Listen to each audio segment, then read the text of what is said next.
Welcome back to You Talk. Usually, you'd find me in the studio with a guest for the episode you're about to see. However, we've decided to go down to the street level given the subject matter that we're about to discuss. Alcohol abuse, specifically homebrew.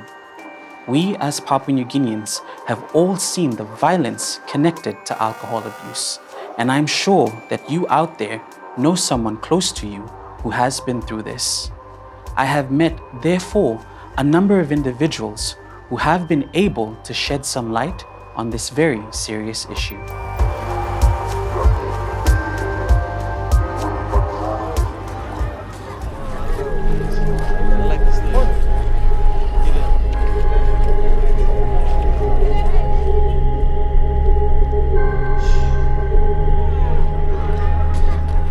We are on one of the main roads in Hanuabada village. This particular road passes through one of the main markets here in the village. So this is one of the traditional villages here in Port Moresby. Around us you can see that there's a lot of people out and about at this time of day, but there's also a lot of young people that are moving around as well at this time. It's important to mention that there are 2 schools around this area. Tertiary institution somewhere down the road, and then you have a secondary school. A lot of them, or some of them, might be from the village as well, and so you have them wandering in at this time. And then those that aren't from the village that are wandering in at this time are usually here because they're after the homebrew that's sold openly on the roads here.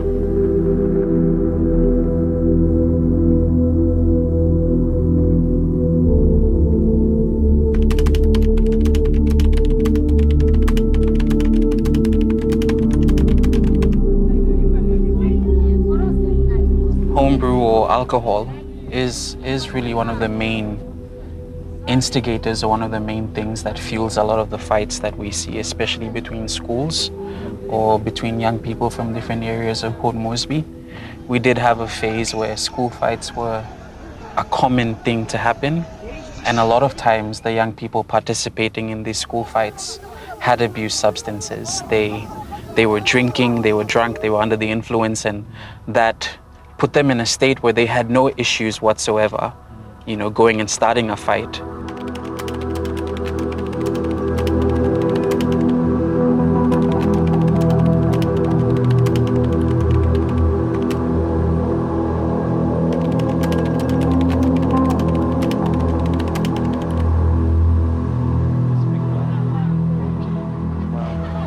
It's very interesting to me. Okay.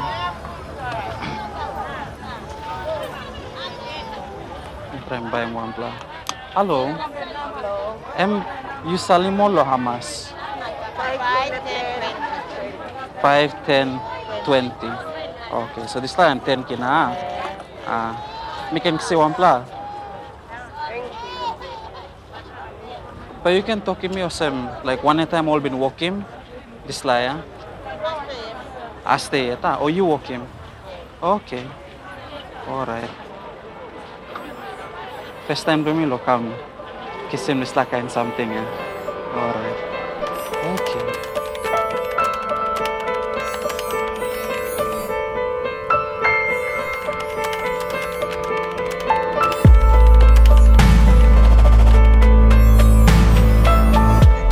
I can grab a soft drink from this shop.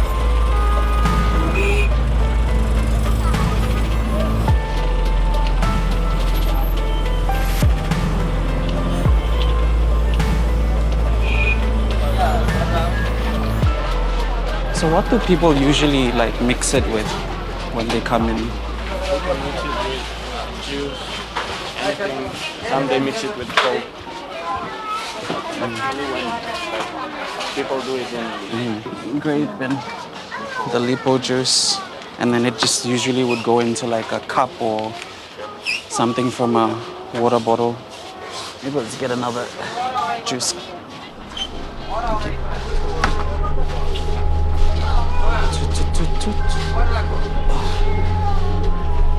Kids are taking 5 kina the most, and if you get enough people with a 1 kina or a 2 kina together, you definitely get yourself a 500 milliliters bottle of Firewire, as people like to call it.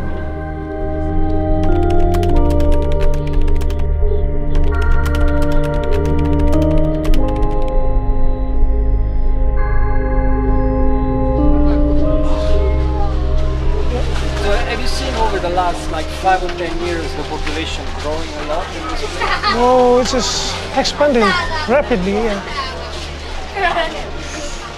Probably, I would say 15% in our village. Increase in a year, I think. Because nowadays there's lots of young women giving birth. And yeah, our population is currently rapidly expanding. Yeah.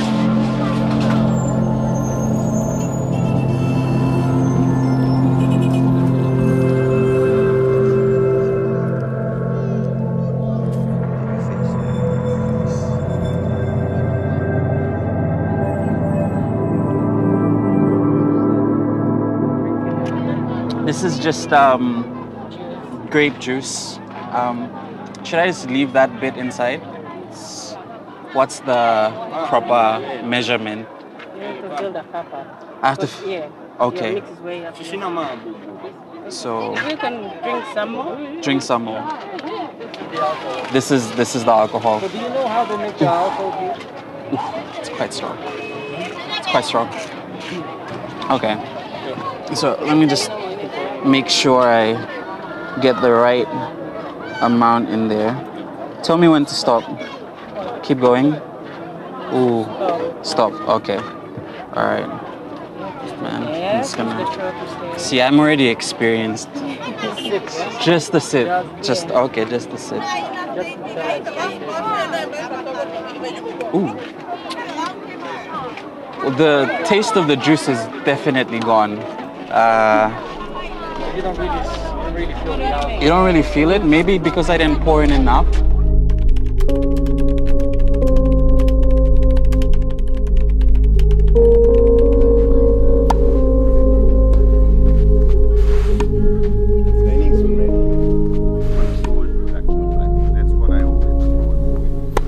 I'm a brewmaster. I produce beer my whole life, since 35 years. And the right amount of alcohol, you need to know how much sugar you actually have to put together with the yeast and the water to achieve certain percentage of alcohol. And as you know, the normal beers around, the lager beers are 4 to 4.5% alcohol. It is created by 12% sugar solution, which is not sugar only, it is a malt. It comes from wheat, which is converted the starch into sugar before it gets fermented. Fermentation is always a product of temperature, time, and the sugar concentration. All this is very important, and the normal process time in fermentation, I would say, is 7 days. 7 days. Yeah? During these 7 days, you have the right amount of yeast with the right amount of sugar, the right amount of water together at the right temperature for the optimum temperature for the yeast or for the bacteria, whatever you have, but you control it. You know what is the optimum in pH, water quality, and temperature for this yeast. And then the yeast is like the human body. It feels good if it is in a good environment and it produces proper alcohol. I put it like that. If you give too high temperatures, too high sugars, the yeast is just confused and produced a lot of byproducts, side products, and here it becomes a bit dangerous.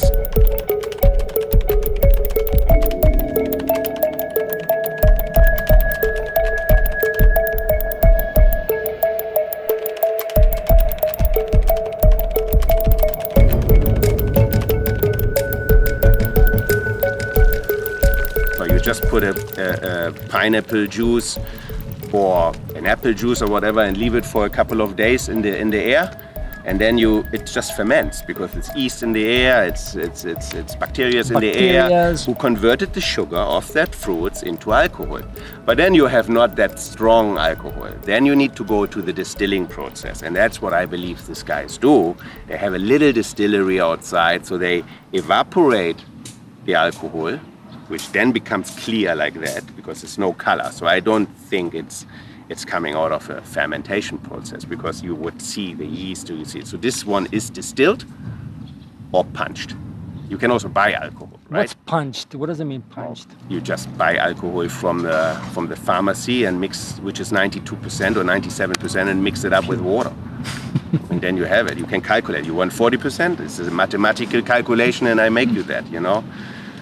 But that would cost them money. They have to buy products. So I think the easiest for them is to have sugar, have an yeast, ferment that, and then distill it, recondensate the vapors, and have pure alcohol. And I do not want to know what is inside, to be honest. And I cannot taste it. It smells spirit, so it will burn. I'm pretty sure it will burn.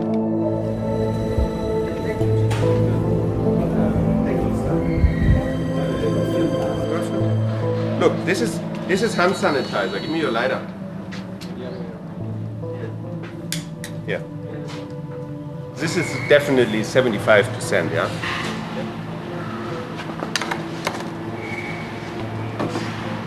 We want this again. I think on the floor it was better, the flame. Here it's good too. Yeah, it's burning. You see it behind me, you see? It's hot. You can put your hand here. So it's definitely a very strong alcohol. Let's put it like that.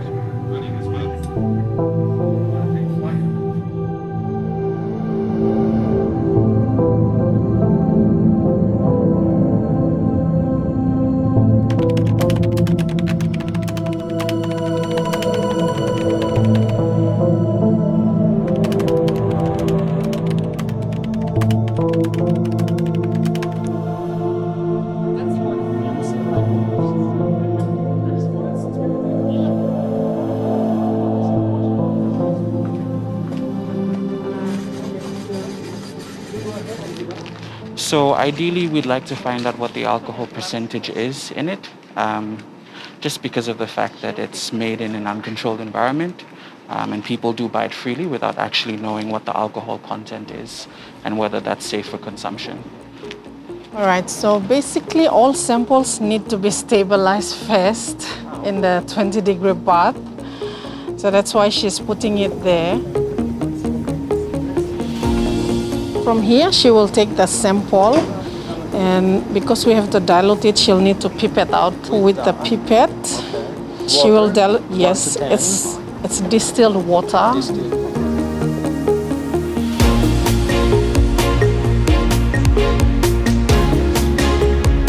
she'll put a vial, transfer the sample from the 100 ml bottle onto the vial.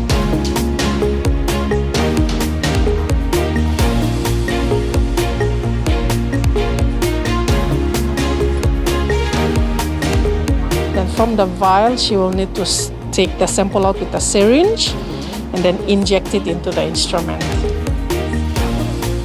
It's alkalizer. Yep. This instrument is able to measure almost all of it: density, specific gravity, alcohol.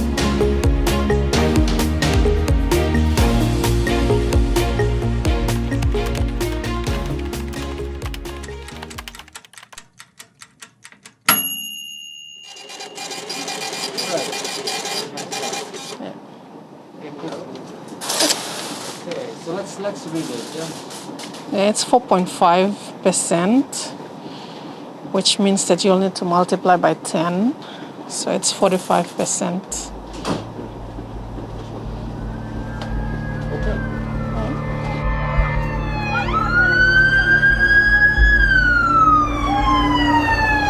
80% of the trauma that ends up in the emergency department is alcohol related. And that takes up so much time and bed space and, you know, all these knife wounds and all the blood bank. The blood bank is really challenged because lots of these people have bled a lot and they need blood, and it has many, many ramifications for the health system. Operating theatre time, surgical doctors' time, nurses in the ward time, the anaesthetists having to... And it's not easy to deal with drunk patients with anesthesia, I tell you. They've probably still got stuff in their tummies, and then they might vomit and inhale their vomit and die. It's a really tricky sort of anesthetic situation.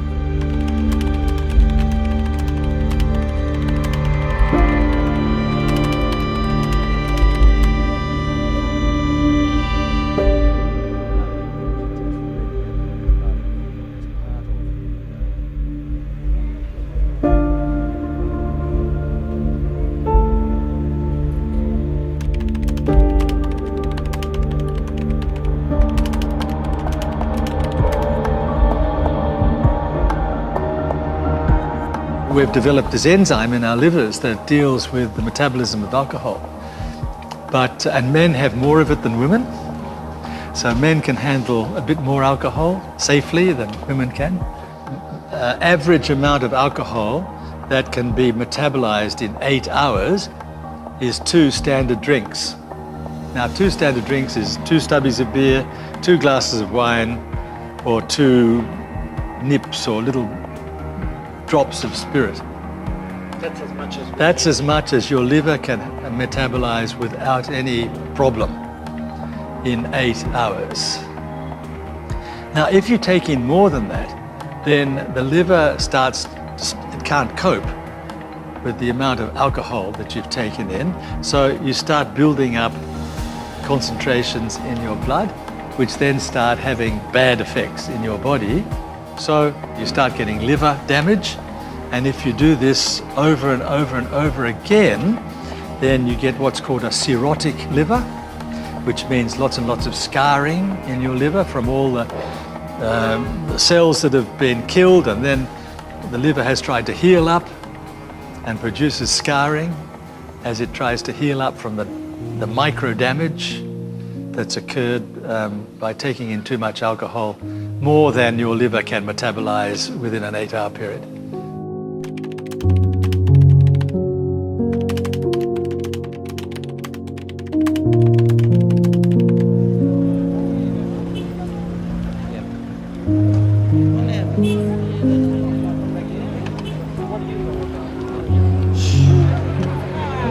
A lot of young people, especially those that have things going on in their lives, this is usually what they turn to. I mean, consuming substances, consuming alcohol. And for a lot of people who can't necessarily afford what some would describe as the premium stuff, it's definitely coming to communities like this and purchasing, some of this and giving it a shot. I've met young people that turn to drinking because they're experiencing abuse or violence at home. Young people that turn to things like this because of issues like depression. And really it's just an indication of the fact of how maybe as a society we fail to provide proper avenues for them to seek help. That a lot of them, the way to seek help is through a bottle or through consuming alcohol.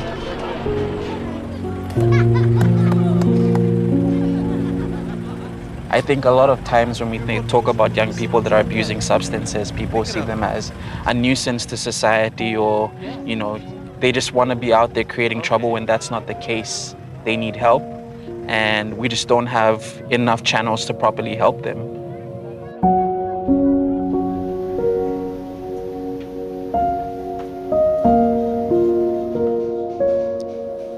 We have to have more community education about so many things. The health sector does not provide good community education about anything, really, at the moment. Not about pregnancy, not about pregnancy prevention, not about cardiovascular disease, not about diet, not about exercise, not about buai, not about alcohol. There's nothing. There's absolutely nothing. All we do is spend millions on specialist health services to try and salvage the damage at the end of the line, after these men have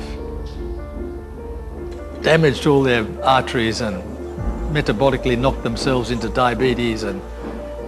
But most people die along the way, and the occasional person will get fixed up. That's what's happening.